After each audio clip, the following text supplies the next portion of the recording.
Very good morning to one and all.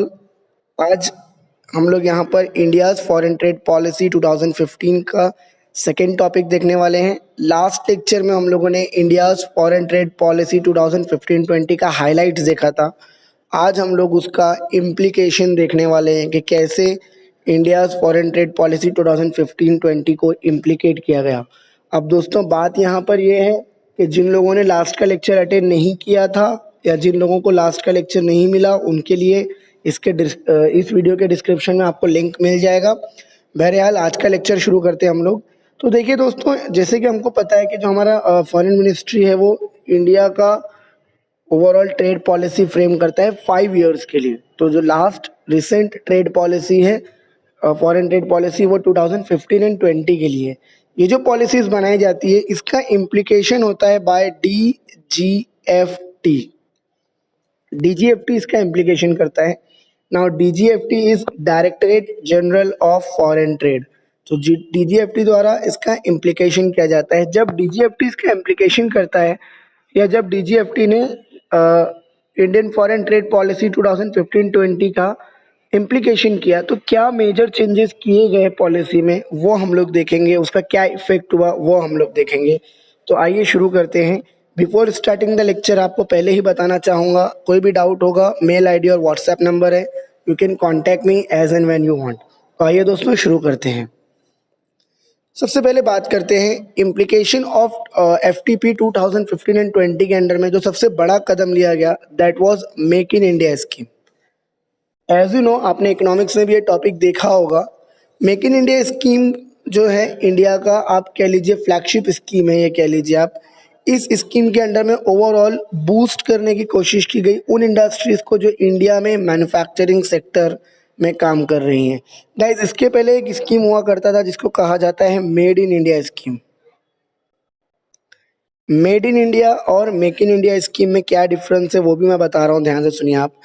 Guys, made in India scheme में सिर्फ Indian firms को benefit दिया जाता था। मेक इन इंडिया स्कीम में ये सुविधा दी गई कि कोई भी firm, whether it is Indian और फॉरेन फर्म, अगर इंडिया में रहकर गुड्स प्रोड्यूस कर रही हैं और इंडिया से अगर गुड्स का एक्सपोर्ट कर रही हैं तो उनको बेनिफिट दिया जाएगा। तो FTP 2015-20 में मेक इन इंडिया को कैसे बूस्ट किया गया वो देखिए आप। सबसे पहले तो EPCG स्कीम जो है वो लॉन्च की गई। It is for the capital goods, आप कह लीजिए। तो जो भी कैपिटल गुड्स या प्रोक्योर्ड रॉ मटेरियल वगैरह जो आइटम्स हैं वो अगर आप इंपोर्ट करते हो तो जहाँ पर आपको पहले 90% जो आपका एक्सपोर्ट ऑब्लिगेशन था उसको 75% एक्सपोर्ट ऑब्लिगेशन कर दिया गया। आप कह लीजिए 6 टाइम जो ड्यूटी है वो सेव की जा सकती है। तो ये एक बेनिफिट दिया गया।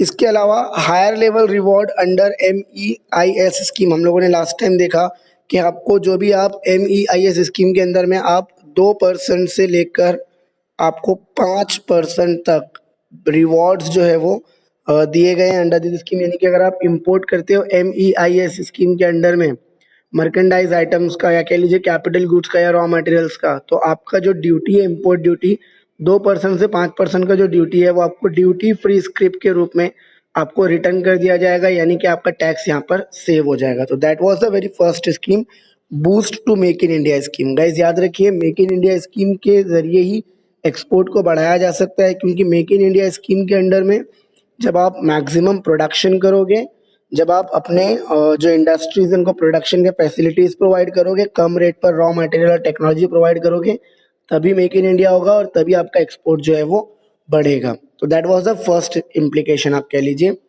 इसके अलावा दूसरा जो इफेक्ट हुआ, that was implication of MEIS scheme. अब हाइलाइट्स में हमने इसको डिटेल में देखा हुआ है। क्या देखा हमने कि this is merchandise export from India scheme. India से आप जो भी export of merchandise items like commodities या फिजिकल गुड्स जो हैं उनके एक्सपोर्ट को बूस्ट करने के लिए स्कीम आप कह लीजिए प्रेजेंट किया गया। पहले 5 स्कीम्स थी जिनको कंबाइन करके बाद में एक बनाया गया। लास्ट लेक्चर का वीडियो अगर आप देखोगे तो आपको ये स्कीम क्लियर में समझ में आएगी। तो इसमें काफ़ी स्कीम्स को आपने मर्ज कर दिया कह लीजिए, ताकि ओवरऑल जो कॉम्प्लेक्सिटी है, जो डिफ़िकल्टीज़ है, उसको कम किया जा सके। इसके अलावा अगेन जैसे कि मैंने बताया, रिवॉर्ड्स जो है वो सेट किए गए ड्यूटी क्रेडिट स्क्रिप्ट के रूप में। 2 से 5% के जो रिवॉर्ड्स है वो सेट किए गए। आपके जो आपका नेट फॉरेन एक्सचेंज अर्निंग है या जो आपका जो भी एक्सपोर्ट ऑब्लिगेशन है उसको भी काफ़ी हद तक कम किया गया कह लीजिए आप।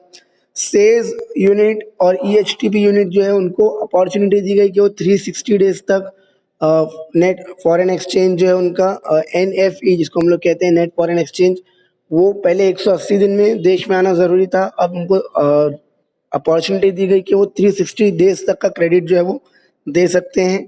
तो इस तरीके से आप कह लीजिए ये सारे मेजर्स जो हैं अल्टीमेटली एक्सपोर्ट इंडिया से जो होता था अलग अलग सेक्टर में मर्केंडाइज एक्सपोर्ट, उसको बूस्ट करने में काफ़ी हेल्पफुल रहा। फिर बात करते हैं दोस्तों इम्प्लीकेशन ऑफ SEIS। अब SEIS जो है it is service export from India scheme. Again ये टॉपिक हम लोगों ने डिटेल में लास्ट लेक्चर में डिस्कस किया हुआ है। तो ये जो है ये सर्विस प्रोवाइडर्स के ऊपर अप्लाई होता है। पहले जो स्कीम था, पहले भी एक स्कीम हुआ करता था जो सिर्फ इंडियन सर्विस प्रोवाइडर को बेनिफिट देता था, लेकिन SEIS स्कीम जो है ये service provider from India scheme आप कह लीजिए।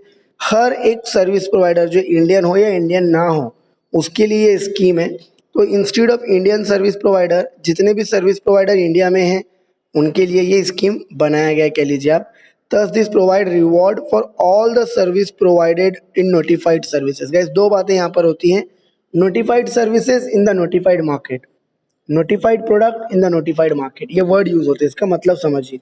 नोटिफाइड सर्विस या नोटिफाइड प्रोडक्ट का मतलब होता है वो प्रोडक्ट या वो सर्विस जिसको गवर्नमेंट ने नोटिफाई किया ऑफिशियल गैजेट ऑफ इंडिया में, जिसको मेंशन किया है कि यार ये प्रोडक्ट है, ये सर्विस है, अगर आप ये सर्विस या ये प्रोडक्ट अगर सेल करोगे तो आपको बेनिफिट मिलने वाला है। नोटिफाइड मार्केट मतलब कुछ मार्केट बता दिए गए, लाइक फॉर एग्जांपल अगर आप अमेरिकन मार्केट में अगर सेल करोगे तो आपको बेनिफिट मिलने वाला है। तो इस तरीके से कुछ नोटिफाइड सर्विस है जो बता दी गई हैं कि कौन सी सर्विसेज हैं जो इंडिया से प्रोवाइड की जाएंगी और जिसके बेस पर बेनिफिट जो है वो मिलने वाला है। Wide range of services are bought under SEIS। Guys बहुत सारी सर्विसेज है, लाइक कह लीजिए टूरिज्म है, बैंकिंग है, इंश्योरेंस है, एजुकेशन है, इन सभी सर्विसेज को मैक्सिमम सर्विसेज को SEIS में काउंट किया गया है। देन बात आती है implication of EOU and STP। अब EOU का मतलब होता है एक्सपोर्ट ओरिएंटेड यूनिट, STP का मतलब होता है सॉफ्टवेयर टेक्नोलॉजी पार्क। ऐसे ही आप वर्ड सुनोगे EHTP, जैसे यहाँ लिखा हुआ है EHTP, that is electronic and hardware technology park. BTP का मतलब होगा बायोटेक्नोलॉजी पार्क। NFE का मतलब होगा नेट फॉरेन एक्सचेंज। तो ये कुछ शॉर्ट फॉर्म है जो मैंने आपको पहले ही क्लियर कर दिए ताकि बोलते वक्त जब मैं कहूँ तो आपके माइंड में होना चाहिए। अगेन EOU मतलब एक्सपोर्ट ओरिएंटेड यूनिट, STP मतलब सॉफ्टवेयर टेक्नोलॉजी पार्क। अब क्या किया गया वो देखिए आप। So several initiative have been introduced to boost the export earnings of EOU, STP, EHTP and BTP.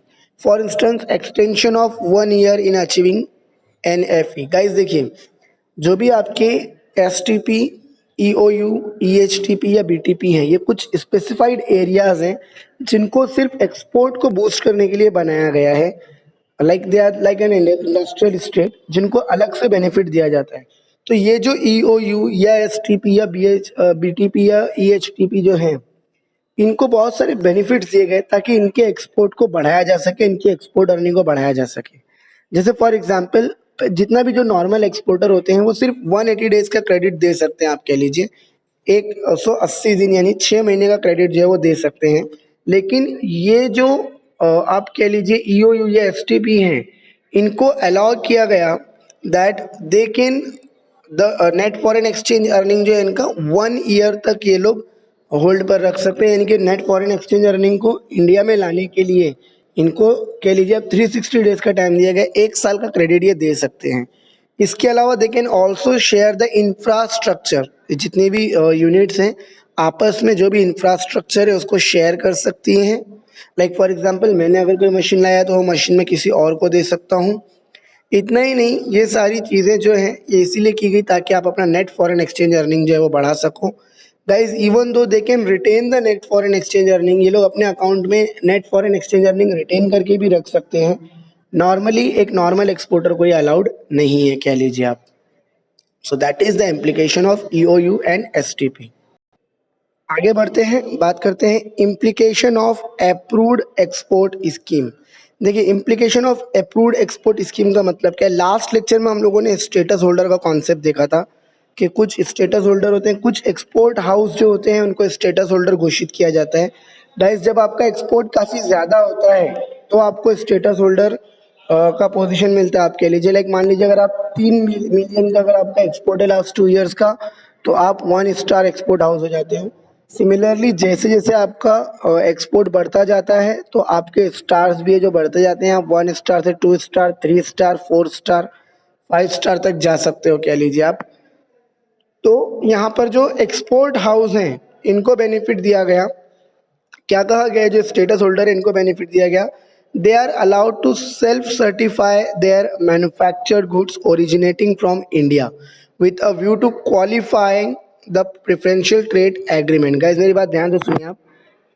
Normally, if you want to sell the goods from India and you want to gain the benefit of preferential agreement, you have to prove that the goods are originated from India. अगर आप मान लीजिए India और Japan का एक agreement हुआ है जिसको प्रेफरेंशियल ट्रेड एग्रीमेंट कहते हैं, जहां जापान कहता है कि इंडिया से प्रोडक्ट आएगा तो कोई टैक्स देने की ज़रूरत नहीं है।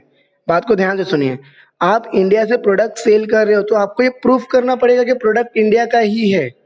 अब उसके लिए आपको गवर्नमेंट से सर्टिफिकेट लेना पड़ता है जिसको कहते हैं सर्टिफिकेट ऑफ ओरिजिन। दोस्तों जो एक्सपोर्ट हाउस हैं इनको कोई भी सर्टिफिकेट ऑफ ओरिजिन लेने की ज़रूरत नहीं है।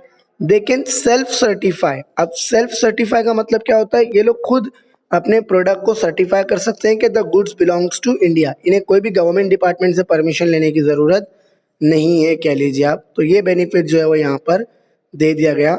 सच measures will enable the Indian exporter not only to take the benefit under various trade agreement signed between the government but will reduce the complexity. इससे क्या होगा, आप जो ट्रेड एग्रीमेंट के जो बेनिफिट्स है आपको वो भी मिलेंगे, साथ ही साथ आपका जो कॉम्प्लेक्सिटी ट्रेड का वो भी कम हो जाएगा। आगे बढ़ते हैं, बात करते हैं implication of deemed export for status holder. Guys deemed export का कॉन्सेप्ट समझिए। देखिए ये कुछ टर्मिनोलॉजीज है जो आपको समझ में आना बहुत ज़रूरी है। डीम्ड एक्सपोर्ट क्या होता है। नॉर्मली जब मैं मेरे देश के बाहर कोई गुड सेल करता हूँ तो उसको एक्सपोर्ट कहते हैं। तो सर डीम्ड एक्सपोर्ट मतलब क्या है। डीम्ड का मतलब होता है अज्यूम करना। गाइज जब प्रोडक्ट आपके देश में ही सेल किया जाए लेकिन उसे आप कह लीजिए यहाँ पर एक्सपोर्ट अज्यूम किया जाए तो उसको डीम्ड एक्सपोर्ट कहते हैं। जब भी आप कह लीजिए कोई भी प्रोडक्ट सेज यूनिट को या कह लीजिए ईओयू एक्सपोर्ट ओरिएंटेड यूनिट या कह लीजिए बीटीपी एसटीपी को सेल किया जाता है किसी और मार्केट द्वारा, तो इन दैट केस इस सेल को हम लोग डीम्ड एक्सपोर्ट अज्यूम करते हैं कह लीजिए आप। देखिए जो सेज यूनिट है SEZ या कह लीजिए STP है BTP है, ये आपके देश के अंदर ही है लेकिन ऐसा माना जाता है कि ये देश के बाहर का हिस्सा है for the purpose of trade कह लीजिए आप। इसको मैं डिटेल में बाद में समझाऊंगा आपको। तो that is called as deemed export. तो deemed export are allowed for calculation of export performance of status holder. Guys पहले क्या होता था, जो गुड्स आप देश के बाहर सेल कर रहे हो उसी को एक्सपोर्ट माना जाता था और आपका जो एक्सपोर्ट ऑब्लिगेशन है वो पूरा करने में सिर्फ उसी को काउंट किया जाता था। आपको एक्सपोर्ट के बेनिफिट सिर्फ उसी के ऊपर दिए जाते थे। लेकिन अभी क्या किया गया, स्टेटस होल्डर अगर डीम्ड एक्सपोर्ट भी करता है यानी प्रोडक्ट देश के अंदर ही है, मान लीजिए किसी EHTP को सेल कर दिया गया या किसी BTP को या STP को सेल कर दिया गया, तो भी उसे एक्सपोर्ट के जो नॉर्मल एक्सपोर्ट है उसी तरह के सारे इंसेंटिव्स जो हैं वो दिए जाएंगे, ऐसा अज्यूम किया गया।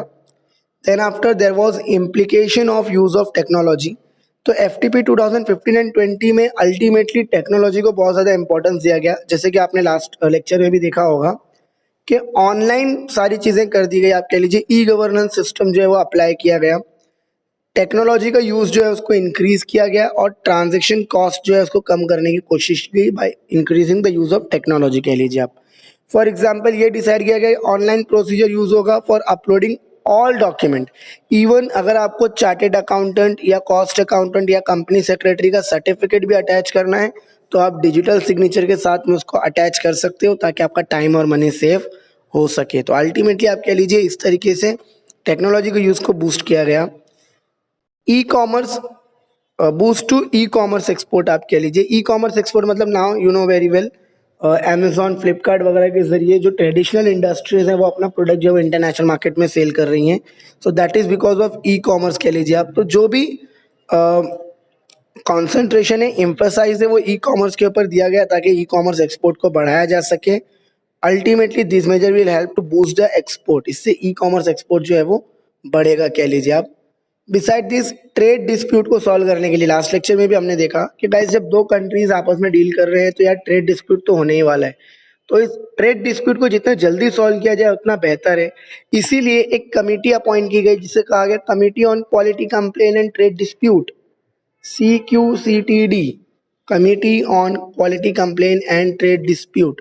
गाइज इस कमेटी के अंडर में आप कह लीजिए बहुत सारे ऑफिसेज जो है वो इस्टेब्लिश किए गए। 22 ऑफिस जो है वो DGFT के इस्टेब्लिश किए गए, जो अल्टीमेटली आप कह लीजिए सिर्फ ट्रेड डिस्प्यूट और क्वालिटी कंप्लेंट्स के लिए बनाए गए हैं। इसके अलावा EPC, FIEO, APEDA, similarly MPEDA is there, EIC is there. तो ये सारी चीज़ें हैं जो हम लोग आगे देखने वाले डिटेल में। इन इंस्टीट्यूशन द्वारा भी ये जो कमेटी है वो अपॉइंट की गई ताकि ओवरऑल जो भी डिस्प्यूट्स हैं या कॉन्फ्लिक्ट्स हैं उन्हें मिनिमाइज़ किया जा सके। तो this will help to minimise the dispute.